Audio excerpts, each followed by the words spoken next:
The ants were crawling all over his arms, but he didn't move a muscle. He opened his mouth and ate them all, just because they hadn't eaten for a long time. The yaks on the other side of the river were the perfect prey. At the command of the patriarch, all the clansmen began to attack. The yaks were immediately alerted, and ran directly at the human team. At this critical moment, the clansmen raised their spears and blocked the yaks' route. The yaks immediately reversed their direction and started to run towards the cliff. The yaks started to run wildly towards the cliff, seeing one by one their companions fall off the cliff. One yak reacted and seemed to recognize the human's plot. One of the youngest of the group is his target. The father panics in the distance. Under the yak's onslaught, the young man is knocked off his feet, but the yak still has no intention of letting him go. At this point, the young man is no longer able to resist. Thus, with the yak hanging on, he rushes towards the cliff. The father shoots his spear with all his strength, but the boy was still thrown off the cliff. Father rushed to, told him not to let go, but the stone he grabbed suddenly broke, fell hard on the cliff, fainted.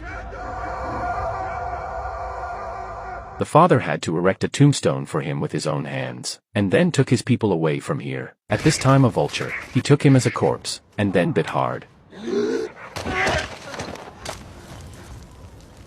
He got up and looked down to the abyss. He began to slowly climb down, but his feet slipped, lost the only support. He called out to his father, but no one paid any attention to him. In this situation, only endless despair. At this time the sky dark clouds. Kodak did not give up. Death support. Looking down, the rain is getting more and more. He realized that jumping would be the only chance. He finally found the courage to jump.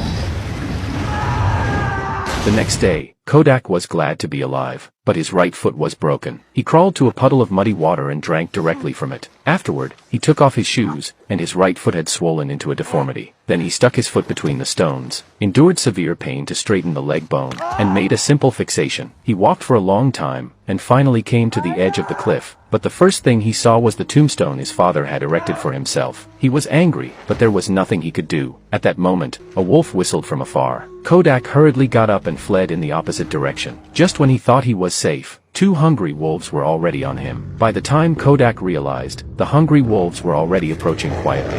Fortunately, there is an old dead tree nearby. Kodak used all his strength to climb up, but unexpectedly a hungry wolf bit his shoes. He decisively took out his dagger and ruthlessly stabbed it.